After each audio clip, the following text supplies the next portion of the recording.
Hello?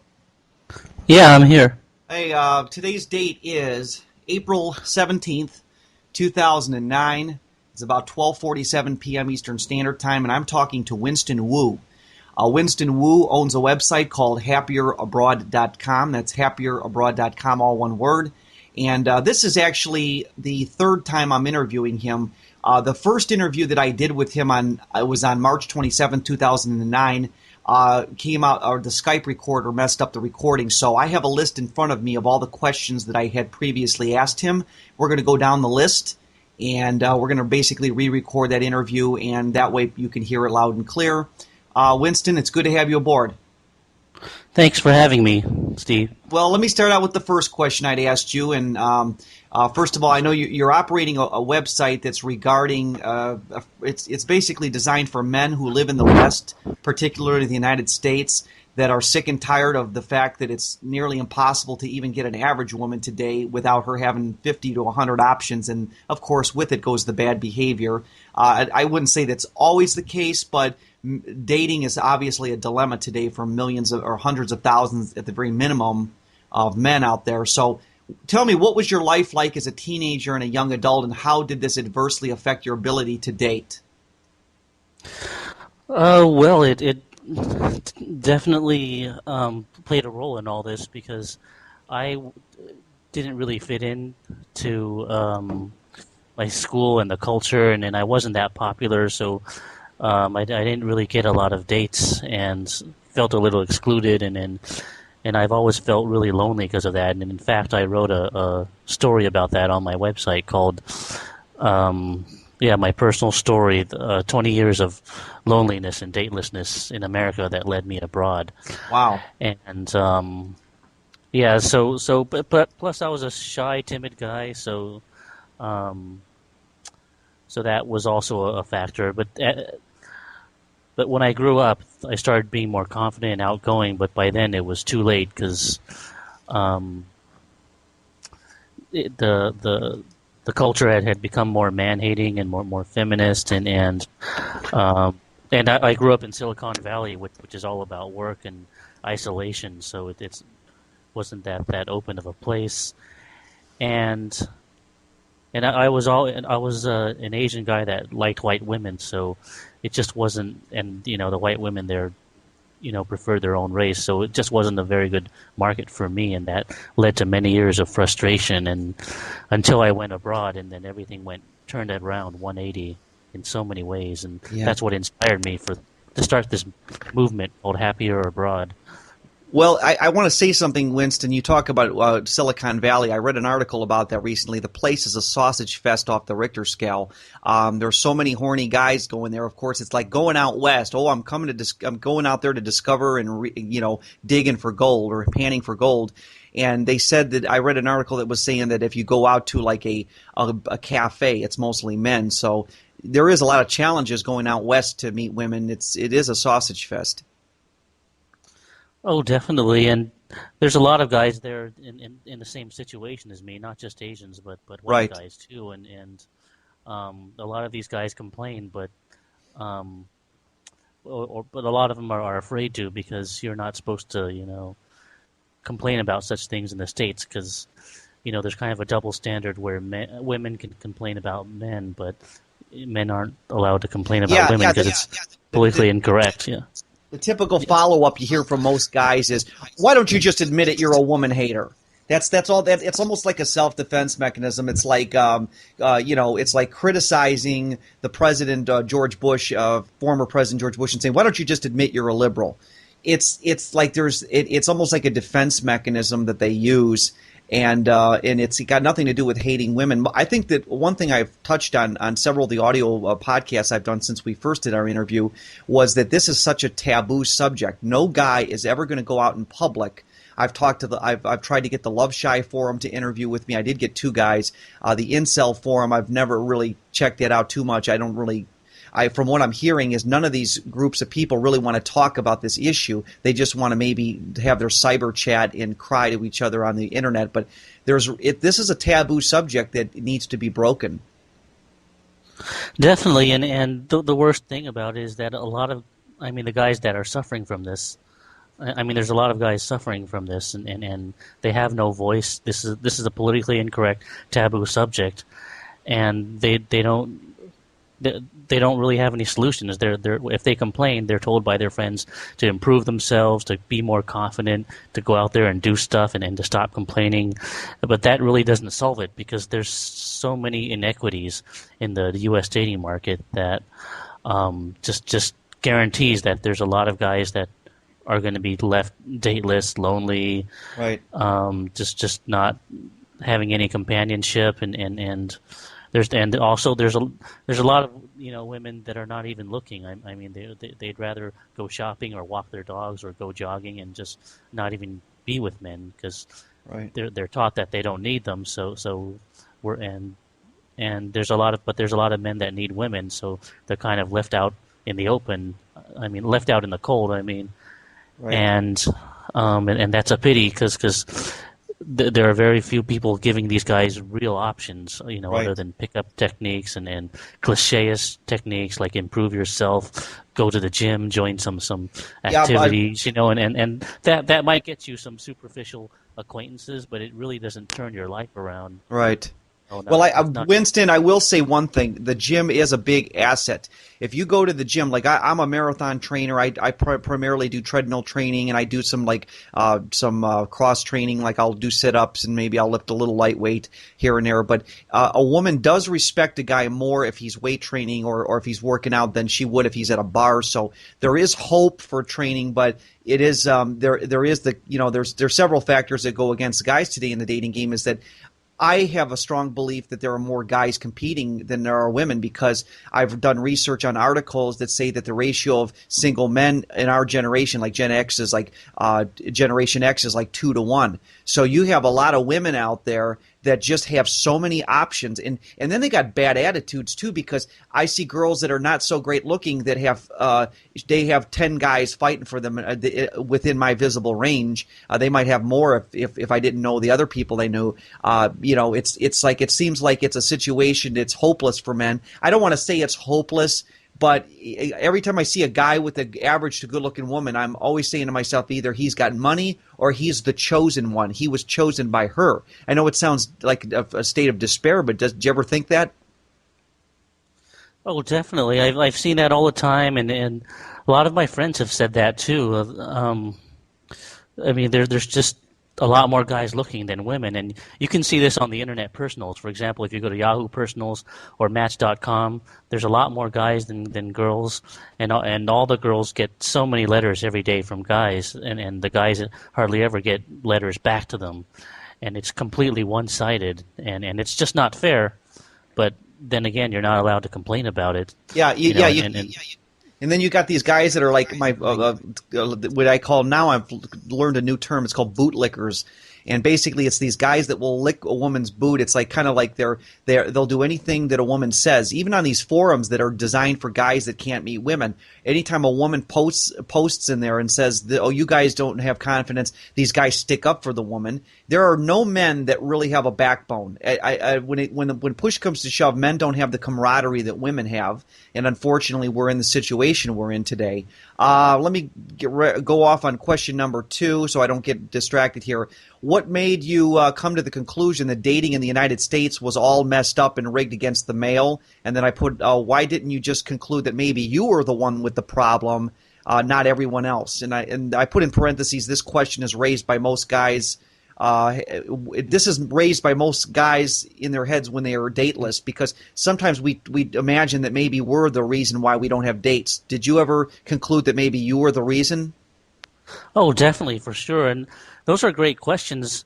For many years, I thought I was the problem and that I had to change something to make myself, quote unquote, dating material to women. And I just didn't understand what I needed to do. I mean, obviously, I can't change my height or race. So I thought, if I'm a great, likable guy, why can't I get any women?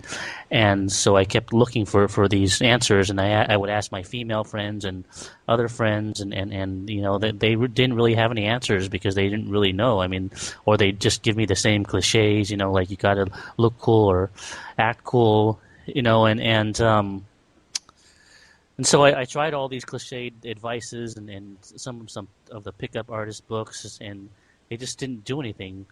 And plus, they tried to make me feel like something that I wasn't, and it felt totally unnatural. And I just felt like I was trying to force something that didn't want to be, and it was just more frustrating than you can imagine. And Yeah. to answer your question about what led me abroad, I mean, basically, it was repeated failures and frustrations. And I always believe that because I have this really strong willpower, and when I fail, I don't feel like a loser or a failure. I use it to learn something, something from it, so that I can benefit from it. And eventually, I learned that the dating market, was better for me overseas, and that my life could be turned around, and that's exactly what happened. But basically, to give you an idea of the big picture, it's basically like this. In the U.S., I find someone to date maybe once every few years, Right. and then and a lot of guys are in that situation, and then when I You're find that person, it either lasts a few weeks or a few months or maybe 1 year or two. But then I have to, if that relationship ends, then I have to wait another few years, and then I basically got hundreds of days of being dateless again, which it was excruciating to me because this is a high priority to me. Whereas overseas, when I find that the women in a lot of countries, not in every country, of course, but a lot of them are very open and friendly to me and treat me really well, and I'm always in the dating game where I have lots of choices. I mean, the choices couldn't be more obvious. It's either, one date or girlfriend every few years, or at any given point in time overseas, I can have many choices, and then I feel like I have the upper hand, just like right. the American women do in America. And, there's just no contest there. Well, yeah, You the thing know, about it is I think you're right on the money because I've had a few situations that happened to me maybe in the last year where a woman showed genuine interest and maybe I could have taken it to the dating thing and pushed it further. But it becomes like a hit and miss thing because years ago, 50 or let's say 60 years ago or 50 years ago back in the 1950s in America, you had so many options. If you were a single guy, women would say basically, or people would say, you know what, I know this right girl for you. We could set you up on a blind date. And you had options. Well, nowadays, if you're a guy living in this dating game, you're almost like oh wow, I'm fortunate to fate had it that this one girl likes me. But what if it doesn't work out or she's not your type? Well, then wait, you got to wait another 2 years for that same situation to play itself out.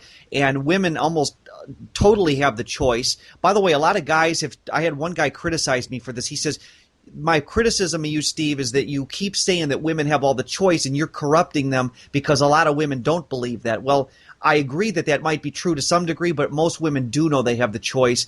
And since the value of the man today in the dating game is not nearly as much as the woman, as reflected by online personals like 50 responses to a guy's 0 responses, it stands to reason that men have to have other options. And I think that's where you're standing. oh, definitely, and it's any decent-looking woman has a lot of choices. I mean, the reason they deny it is because they're saying they don't have, choices between alpha males or Prince Charming or their ideal guys. That's what they're saying. They don't have choices there, but in terms of just nice, friendly guys, they're everywhere. They're asking them out. They're hitting on them. They're constantly flirting with them and wooing them and I see this with my female friends too. They claim they don't have choices, but everyone's hitting on them. Right.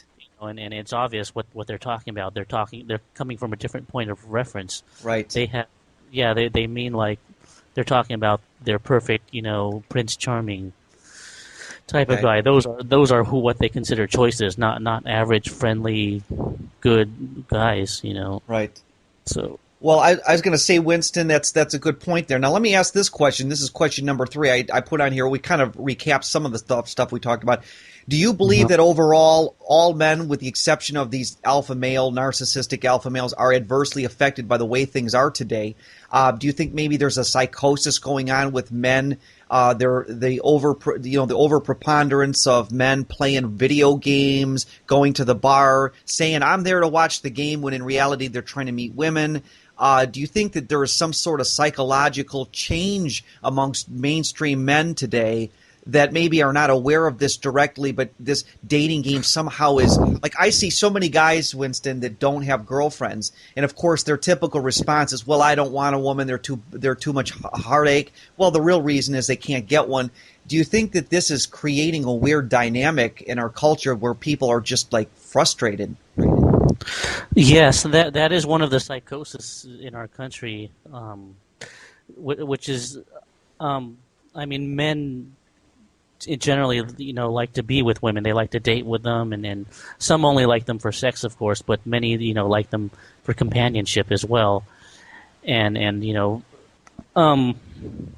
but at the same time, the difficult, a lot of guys can't get women, but they would never admit that, so they cover it up. So by saying, "Oh, I don't need them," or I have a lot of them. They all want me, but I blow them off. Because yeah, I mean, I noticed that among guys, American guys tend to brag about these kind of things, as a sign of insecurity, to cover up their insecurity or something. But I wanted to make another point in your previous question when you asked if I felt that if I was the problem rather than society. Once I went overseas and realized that, the women, I could get more dates, and the women, I had more choices, and the women were just more feminine, and I felt more fulfilled and fun, and things were more open. Then I realized, if I'm the problem, then how come I don't have this problem in other places? Right. So it goes both ways. Yeah. Based on that. I could say, well, my environment was the problem because I don't have this problem in other places. So that logic, that the complainer is always the problem, cuts both ways, actually, too. But yeah, that's kind of an important point. Yeah. Yeah, it sure does get frustrating. But I guess so. Then you realize that going overseas, that dynamic changed. Speaking of the, I'm going to get really heavily into this. I mentioned alpha males. I don't know too many alpha males. Only occasionally I've run into some guys that are jerks that seem to always say that they don't have problems with women. But what do you think the percentage of guys out there that can get basically a woman anytime? I mean, when you think about this, if you're a guy that's in the 80% range of guys that don't meet women, the chances are highly unlikely that you're associated with an alpha male in your group of friends. Where do these guys hang out, and where are these guys that are obviously it's this 10 or 20% of the men that are boinking or sleeping with 80% of the women out there? I mean, I know that sounds like an exaggeration, but it's pretty much a known fact that there's a minority of guys. Who are these guys, and what walks of life? They're not all rich, by the way. Could you elaborate on that? Well, to be honest, I haven't known very many alpha males too, but statistically, I mean, they're in the top 10 or 20%, and I'd guess based on the criteria of looks and money, they would be the people who are the most attractive or the most rich. For example, Hugh Hefner or Tom Cruise or people like that. But even if you're not a movie star, if you have a certain charisma and you have a great social network and you're just at the top dog in your niche, that also creates a position. Yeah, I don't think it. For you, but it depends on the groups you move in and the things you're associated with. I mean, if you're in a band, for example, then you get a lot more exposure and a lot more access to women and stuff. But the majority of guys aren't, cut out for that kind of stuff. So right. I think it boils down to the fact, or one of the things that it boils down to is these alpha males are out there. But when you run into these women that are chronic daters, well, I'm dating this guy, I'm dating that guy. When they say they're dating this guy, a week later they're dating that guy. I think what they are in fact doing is dating the alpha males, but we just don't personally know these guys. Because what I have found out to be a trend is when these sexually loose women sleep around, usually it's the guy that doesn't call them back. And of course, if some nice guy were to be lucky enough to get to sleep with one of these girls, he would not be the type to dump her. So it proves to me that the promiscuous women are in fact only sleeping with this minority of guys out there, because if the guys are the ones not making the phone call back, then they are the ones that are saying, well, screw this, I got 50 other options, I don't need this woman to get laid tonight or whatever. So it almost seems like the pattern with these women that are chronic daters is they are in fact dating these alpha males, or screwing them, I should say. That is a very likely possibility. They definitely have very high standards, and whether you want to call them alpha males or not, I mean, it's definitely a small percentage of men that get a lot of women, and most guys probably eventually settle for someone, or they settle early on with a high school sweetheart. Well, that's not settling. I don't think that's settling. If you're married to your high school sweetheart for 30 years and you've had a happy relationship, I think that's admirable. I mean, knowing that let's face it, the most structured marriages. I know, Winston, I know a lot of people want to have multiple choices, but if you think about it, from a societal point of view, the most happiest marriages are the ones that last, where there's good sex, good children in the marriage, because you got the whole package. You don't have to be concentrating on chasing a woman all the time. Yeah, for those guys, I mean, more power to them. I didn't mean perhaps settling was the wrong word for those guys. I mean, they found their love early on and they're happy, and that's fine. And they probably have some problems behind closed doors. But I mean, those aren't the guys that my website is targeted toward, because they're living the ideal suburban life and American dream, and having barbecues every Sunday, and watching football games, and going to PTA meetings. I mean, I guess they have a comfortable life, Right. It's not really a life that I want, because I understand. I am a traveler kind of person, and being locked up like that. And you know what, Winston? Honestly, I don't think that it's such a bad thing to want to have multiple choice if the women both agree with that. I think that there's a lot of people that have criticized you. The typical thing I hear from people that criticize you, Winston, is the fact that you want to have multiple choices. Well, I personally don't think that option. See, there's one kind of flaw. There's only kind of one problem with the promiscuous lifestyle, Winston, and this is fact. Promiscuity has ultimately led to women having the choice of picking the minority of men. See, because this one guy that posted this video on YouTube, he was making a very good point. He says, in a sea of promiscuity, you have all these loose women and all these horny guys. But he said, in the end, the men lose, because those promiscuous women only settle for 10 to 20% for the men. So the biggest problem that I have with having all this choice and all the sexual choice is that inevitably it affects men worse than men. So it affects women. So in reality, it almost makes sense that maybe if a guy goes overseas and he finds a good Filipino woman, he should just stick with that woman and hopefully, spend the rest of his life with her. Well, I mean, it's different strokes for different folks. I mean, when I have choices in the Philippines, not all of them are marriage material, yeah, but I mean, there are some that are nice and sweet that would make a really good long-term mate that I could have. I mean, I just don't choose to go that route. Right. But some guys do, and they're happy, and more power to them. But the Philippines is wonderful in that, I mean, the girls are very open there and friendly and very hospitable. That, I mean, you can find all types. You can find the types that are loose and that you can just sleep around with them, and you can find nice Catholic girls that have good values too. So. It's kind of like the best of both worlds. Right. So are there, like in the Philippines, are there sexually loose women too? Oh, definitely. I mean, you find them in the bars, you find them in nightlife, and there's a lot of women in between too. But it just seems like, I mean, when I meet a girl there, more often than not, she tells me she doesn't have a boyfriend, whereas in the States, every girl I meet tells me she has a boyfriend, even if she doesn't. So, and because that's the most common blow-off line, or they'll give you a number and screen off your calls or something back in America. So it's just which has happened to me thousands and thousands of times without end. Yeah, So so like if you're an American guy and you go to a bar in the Philippines, is it almost a guarantee that women will start talking and hitting on you? it's a guarantee that some will.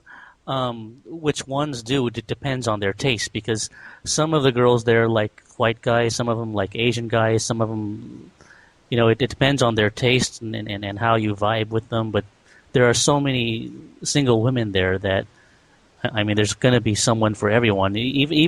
But I mean, even if you're fat and bald, as long as you have a nice personality, you'll still find. I mean, that'll still count for some of them. There'll still always be some of them that like you because how attractive or how handsome a guy is there is not just his looks; it's also his personality and the way he carries himself and how kind he is toward people and women. Right. So over there, you don't have to be overly macho or Right. masculine or anything like that. You can be just a nice, sweet, decent guy, and that'll be enough for a lot of women. Right. Well, I mean, like, what So can a guy expect if he goes like? And you mentioned the Philippines because I guess it seems the most popular hotspot for a single guy. But what can he realistically expect when he goes there? Okay, you get off the plane. Do you have to really plan this ahead so you know where you're going? you can plan ahead. I mean, having a plan is a good foundation as long as the plan is flexible and adaptable because I mean in reality most things don't go according to plan, so Hmm. it's just good to have as a foundation. Just don't expect it to be set in stone, but you can do it either way. I mean you can arrange to meet some women off the internet first, but you don't have to because it's really easy to meet women in public there without using the internet, Right. or you can just go there and see what happens, and often, something will happen. But yeah, it just feels very fluid and natural, like part of the flow, like Right. it's almost a dating paradise. But every country has its pros and cons. I mean, Right.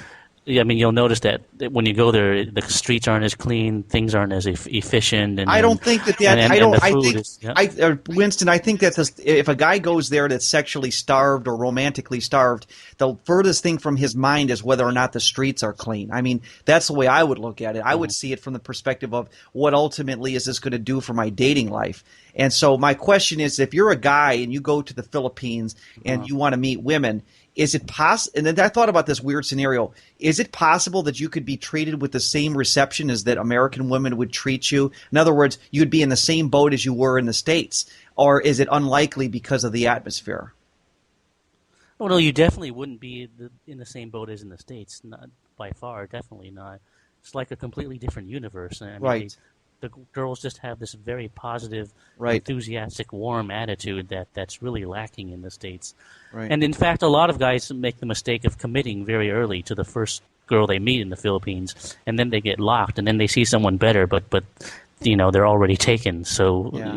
and then they regret it later on. This is a very common mistake with Western men. So me and my advisors always advise people to take a few weeks, and get to know the place and meet a few women before you settle on one of them. I mean, if you're the settling type, that is. But some guys are and some guys aren't. It really depends. Right. Well, every situation is different.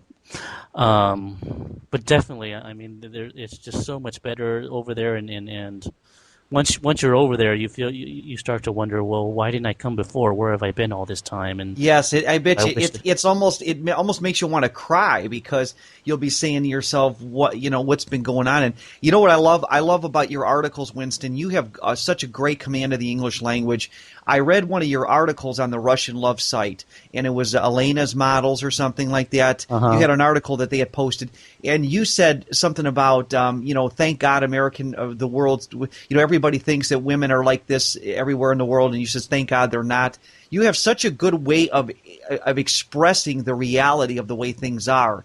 And I think it's great that you do. And for people that don't like you or don't like maybe the fact that you don't want to settle for one woman, I would beg them to at least read your articles and understand where you're coming from, because a lot of people don't know how to articulate in words the way you've put things together. They have to go to your happierabroad.com, read about what this is all about, because if they don't, then they're just going to make prejudgments based on just all the nasty stuff people say about you. So that's all I'm here to say.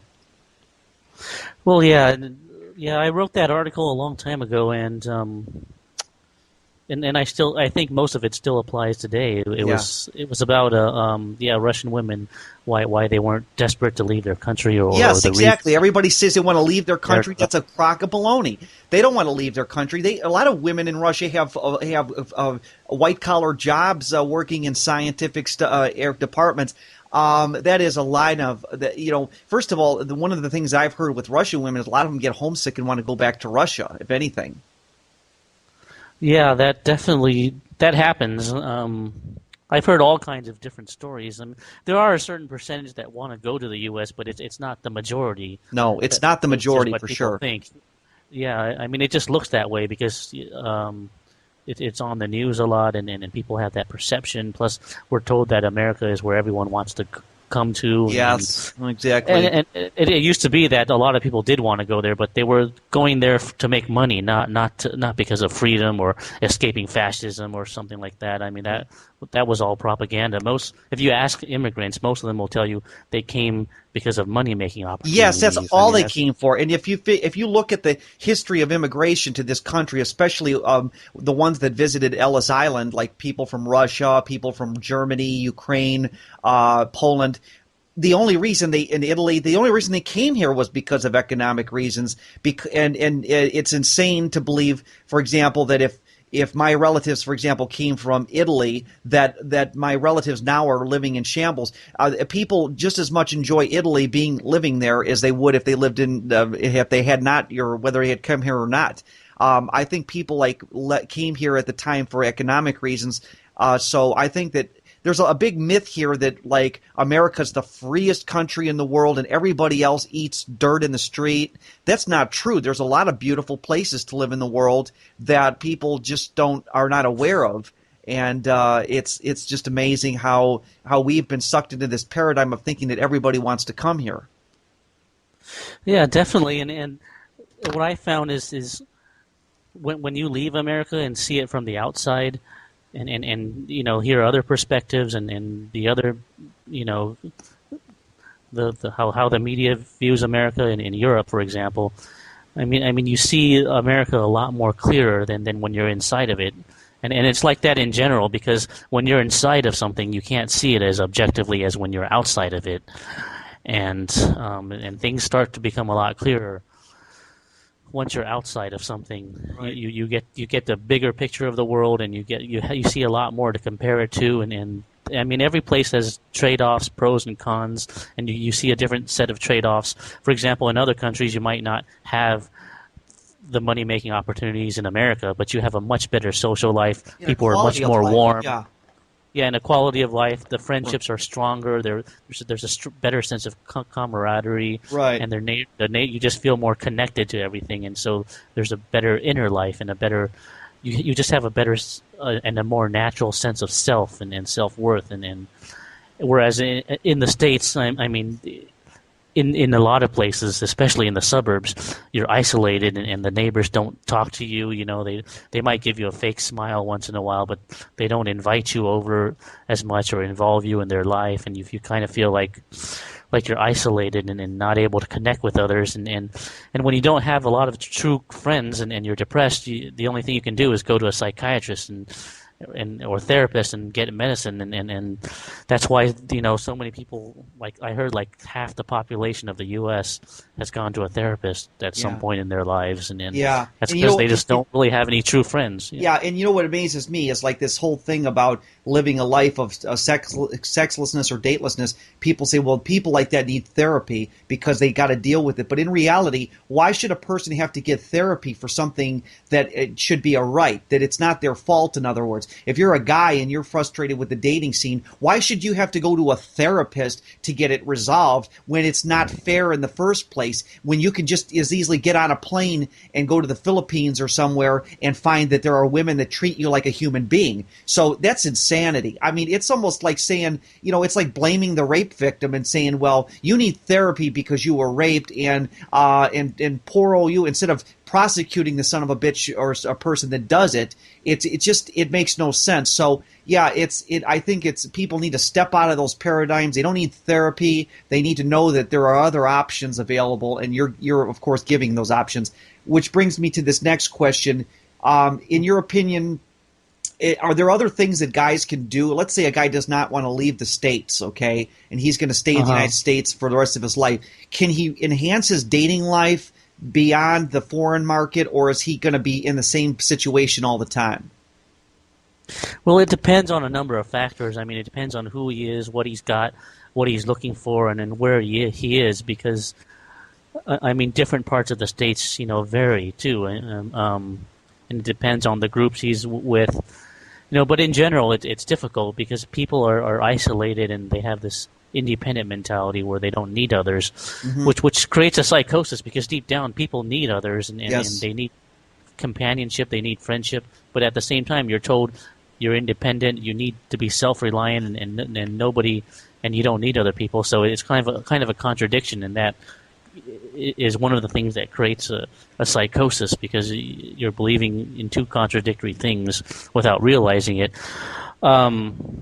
As far as what he can do, I mean, so it just all depends. I mean, the best thing I would recommend is to find what you love to do the most, get involved into that, do that, right, and then you'll shine brighter. When you shine the brightest when you're doing what you love, right, and then hopefully you can make a living out of it and find the people that share those interests and establish those connections. And if nothing else, you'll get a lot of friends that share a kindred spirit with you because they're all involved. I think that option makes the most sense. I broke it down into 3 channels of how a guy can meet a woman, almost guaranteed. He either can become very wealthy independently and become rich, which is a no-brainer. When you have money, people respect it. It's power, it's authority. The second thing is to get a hobby or an interest that you can share with women. Like I'm a runner, for example. I'm a long-distance runner. Get a woman that does triathlons. Find a woman that likes to groom horses. Let's say if you're into horses or dog training. That's a good way. In fact, that's the most common way that a lot of people meet their other significant other. And the third way is to go overseas and find a wife. Because if you think about it, for a guy to be an average Joe in today's American, it's very difficult to be just Mr. Joe Average, like the nerdy NASA engineer. Like back in the 50s, you'd see these pictures of these nerdy guys with pop bottle glasses, and they'd always have a beautiful wife and children. But now you see it's that like now the nerd is relegated to a life of being single. So it seems. So you almost have to either, like, if you want to stay in the United States, the only 2 choices I believe you have is either to become filthy rich and have a lot of confidence, and because of that, or you're going to have to get actually you don't even need confidence if you're rich, but you're going to have to get yourself involved in something that is involves a lot of women as well. Yeah, and basically the bottom line is the odds are still slim. They're still going to be against you. There are things you can do to up your percentages, like improve yourself, get nicer clothes, nicer hair, or join groups, or get involved in activities, take yoga classes, cooking classes, swing dance classes to meet women. I mean, there are very easy ways to meet people. There's no doubt about that. But the real problem is, even if you're meeting people and you get to know a lot of women in your daily activities, if you're not their type, or if they don't see you as their type, they're just going to see you as a friend or an acquaintance. They're still not going to date you. I mean, right.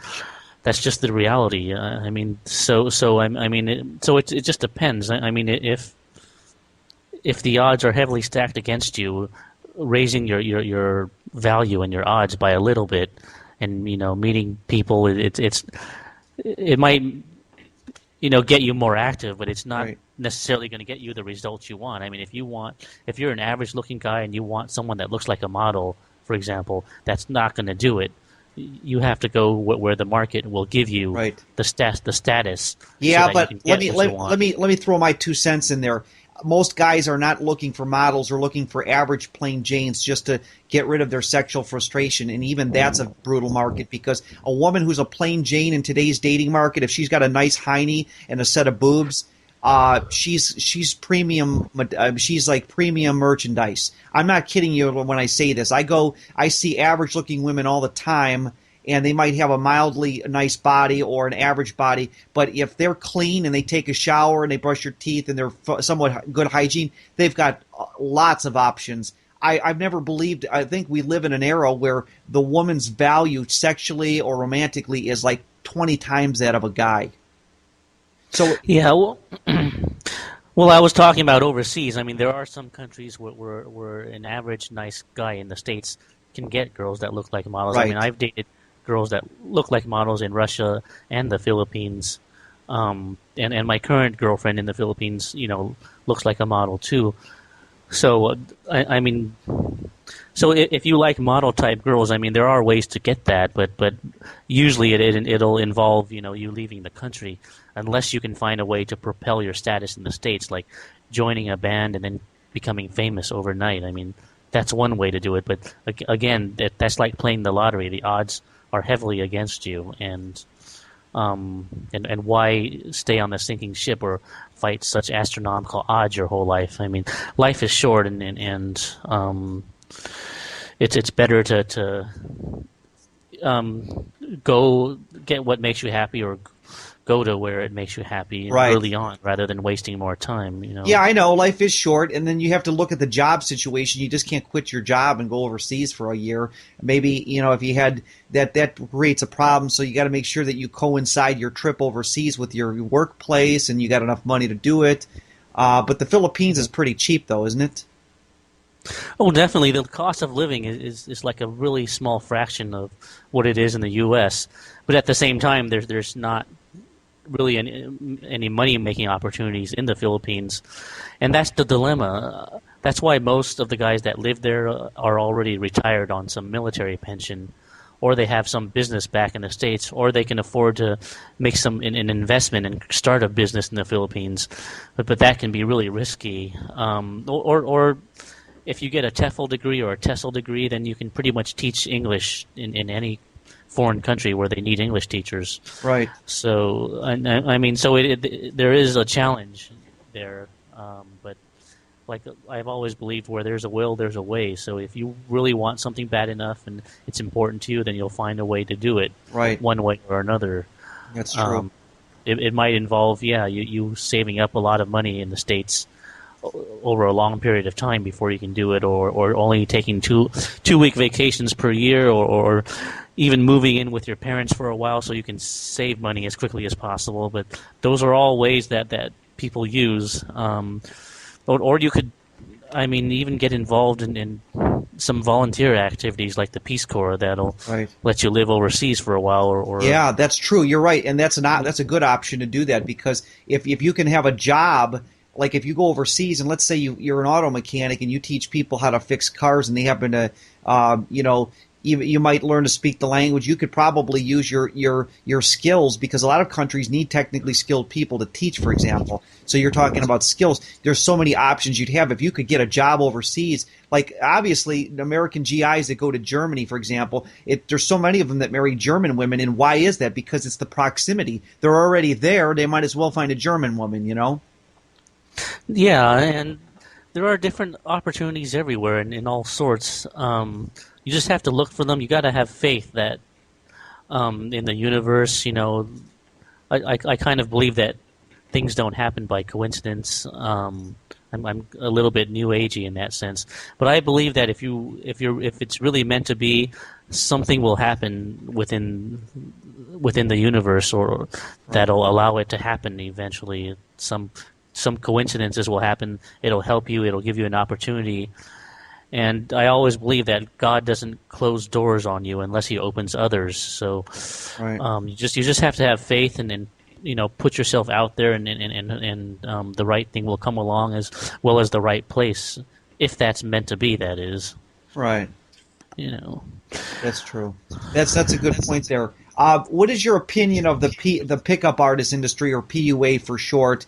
I put on here, do their tactics really work, or is it just another snake oil scam? And does this industry did this industry crop up because the dating dilemma of because men are facing this dating dilemma, or was it just because of the internet? Because I have the opinion that the reason why the pickup artist community came about is because there was a problem in the first place. Otherwise, they couldn't sell it. Oh yeah, and if you look at other countries like the countries in Europe, for example, I mean they don't have a pickup artist community because I mean there's no need for that. I mean Right. people can meet women naturally, by just doing what they love or doing day-to-day things, and that's mostly in America, and that's a further testament to the large number of frustrated males in America that are just out of the dating game. They don't get any women, they don't get any dates, and they're just lonely and they feel like failures. Personally, I've studied a lot of these pickup artist techniques, and I mean they're either really fake and ask you to do something you're not, or they're based on really nice theories that don't really work out in real life. Right. But some are manipulative, and some are just basic conversation strategies that you can find in a book about conversation skills that you don't even really need. I mean, all those things might help you a little bit, but basically, if you're not her type, you're not her type. Right. They cannot create attraction where there's No. none. For example, there's a common technique. I mean, a popular pickup artist technique called being cocky and funny, which is the main theme of David D'Angelo's theme. And I found that if a woman already likes you, and then you're cocky and funny, that'll be more exciting to her, and that'll add a little friction and chemistry to it and fun. But if she has no attraction to you, I mean, that's not going to do anything. That Right. might just get a cheap laugh, but it's not going to create the attraction. So basically, like most of them, they work if they already like you or are on the borderline. But if you're not their type, then they really aren't going to do anything. And a lot of these pickup artists make these big claims, but you don't see any proof of their success. Right. You don't even know if they're even dating anyone. I mean, there's Right. no proof that David D'Angelo can pick up women anytime, anywhere. No, Like, no, they want you to take it for face value. In other words, David D'Angelo will talk about all his exploits, or Carlos Zuma will talk about all these girls he's dated, but in reality, they never really prove it. You take their word for it. Okay, this is just the way it is. And also, I was going to say about the pickup artist industry, it seems that a lot of the guys that are joining this are even in worse situations than even guys like myself or you are, because some of these guys have never had a date in their life, and it's kind of like the last stand. It's like their last chance to ever, maybe if there's any chance that they can find somebody. It's a really manipulative market. definitely, and also if you look at the fan letters or the feedback letters that David D'Angelo posts and some of the others, you'll see that they're all in the same style, the same writing style, and they don't. I mean, something just doesn't seem right about them. They don't really seem like genuine letters, even. No, they don't. They don't but I noticed that because it's one thing to edit letters that come in, but it seems like it's the same person saying the same thing from a marketing perspective, because like most people have a certain style about their writing, whether it be typing or handwriting, that makes it identifies them as who they are. And it seems that the way his newsletters are, it's almost too good to be true. So yeah, and they all start out the same way, like, "Oh, Dave, you're really the man. I did this and it worked," and it always says that, and it comes out with the same style and the same tone, and there's just something awfully fishy about that. And I can see this because I get a lot of fan letters, and I post them on a page on my website. And if you read them, you can see that they're nothing like that. They all have different writing styles, grammar styles, and tones, and you can tell they're genuine letters because they're not BSing anything. They're just asking me a lot of. Some of them ask really detailed questions. Some of them share their story, but no one is raving or. I mean, I get compliments and stuff, but no one acts fake in my letters, and the grammar is completely different. The style is completely different. It's obvious that different people are writing them, Right. and the font is different, and it's obvious that my letters are real. And so I'm used to getting a lot of these real letters. I've posted about 400 of them on my site now, and then when I see some of these pickup artist testimonial letters, I mean look nothing like the ones I get. I mean, they just look like yeah, the same person or group of people just rehashing the same things. Yeah. And there are even some inside sources that from people that know them that claim that the letters are faked or something because Yeah. people don't talk like that in real life. No, I they mean, don't. it seems like Yeah. a show. Yeah. Yeah, it's a big. Yeah, it seems like a big show too. And then the future of this, it seems like these guys are rolling in the cash. And I thank God I never really bought their merchandise. I was donate somebody either. Well, actually, I did buy it used from one guy one time who got tired of it, so I gave him half of his money. I felt bad for him, and then I went out. It was Ross Jeffries material, and it's so outdated now. It's like, oh, here's what I wanted to say. Um, the reason why I don't think the PUA stuff can work is because a woman makes up when you meet a woman. Okay, let's say you approach a woman at a grocery store or at a bookstore. If she's Uh-huh. attracted to you, she will position her body in such a way that she's within a couple inches of proximity. And if you follow the PUA stuff, the only way it really works is if the woman is already attracted to you. You cannot force the attraction by being cocky and funny and arrogant or using pickup lines, because if they don't feel the connection, then all is null and void. So that's the big fallacy. So I've developed a system of my own where I basically, if I walk up to enough women, I can tell which ones are interested in me based on the proximity, the body language. And this is stuff that really PUA isn't teaching. They claim they are, but they're telling guys that you can convince a woman to like you when in fact she's not interested in you. Yeah, I've noticed that too, and I mean the attraction is really subjective and it's personal, and you just cannot fit it into a formula or a technique, and a lot of it is subjective too. So it just does not work that way. I mean, they seem to be describing a fictional place or a fictional situation there, but in reality, I mean, the chemistry doesn't follow along those lines.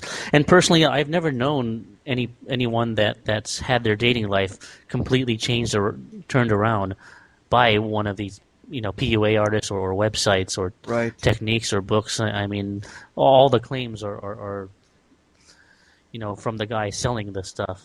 Yeah, it's I've it's never sold noticed anyone it's sold in like real a life. get rich quick scheme. Everything with the PUA industry is sold from the perspective that you'll have 5,000 choices and you'll just be this dating guru. I mean, it's madness. It's like a get rich quick scheme. It's sold under that same type of, you can have the whole world. And that kind of is just, I think, is very sleazy advertising. And unfortunately, it works for people, or for some people, anyways. But that's Anyways, I had one other thing. I had another question here. I put can having multiple hobbies permanently keep a man's mind off of women? And then I put on here, the Buddhist religion believes that unhappiness comes from desire, and that ridding yourself of that desire will keep you from being unhappy. So in other words, could a guy literally get women off his mind and still find some sort of happiness if he doesn't go overseas or whatever? Well, it's always good to have some hobbies to balance out your desires, so that if you get disappointed in one area of life, the hobbies help balance out your interests. Um, and also like I said, following your dreams and passions and interests help make you shine more. You have more when you're doing what you love. The real you comes out, and when you're following your bliss, you have a lot more energy too, and you're a lot less lazy, because people are only lazy when they're facing an oppressive system that they don't like. Right. Because no one is lazy when they're doing what they love. Everyone, because the energy flows naturally, for example. But yeah, I mean, it's definitely good to balance out your interests, um,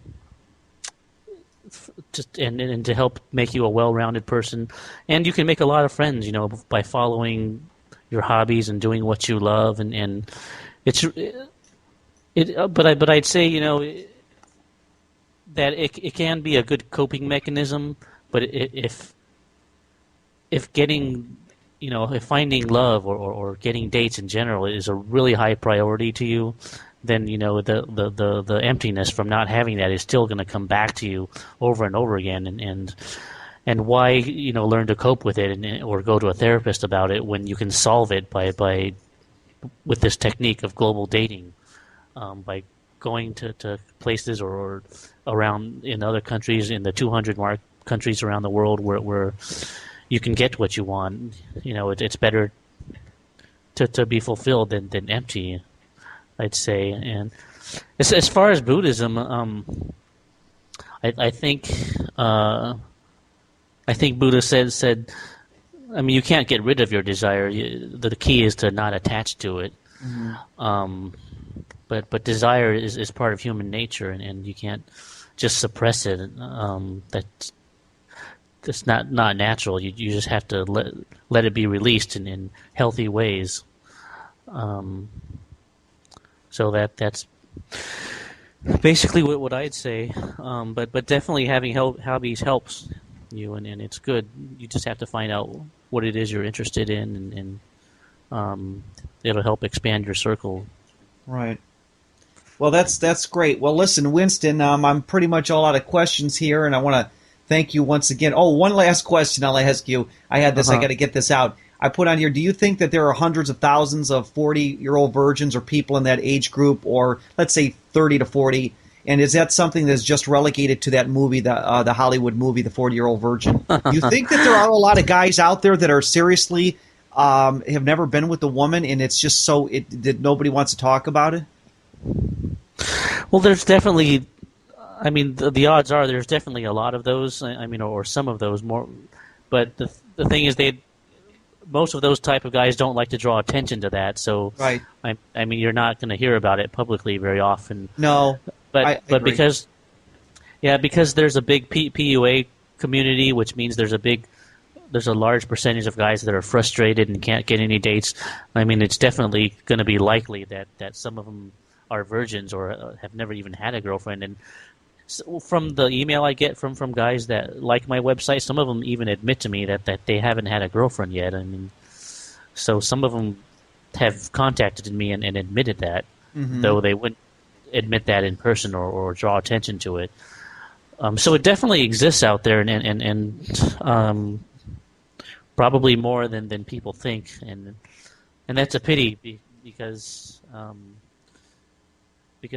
there's a saying that most men live lives of quiet desperation, and it's sad that some people have to suffer in silence and in loneliness, and they feel powerless about it, and that's what I hope my movement does is to help give them hope, help give them an answer, and give them a voice or an outlet, whereas in most of society they don't have that outlet or voice. Thank you very much. Well, Winston, I'll tell you what, just stay on the phone. I'm going to sign off here, but today's date is April 17th, 2009. It's 1:44 p.m. Eastern Standard Time. And thank you, Winston. And if in the future, I will probably interview you again. And you have a great day. Well, thanks for having me, Steve. Bye-bye. You too. Take care.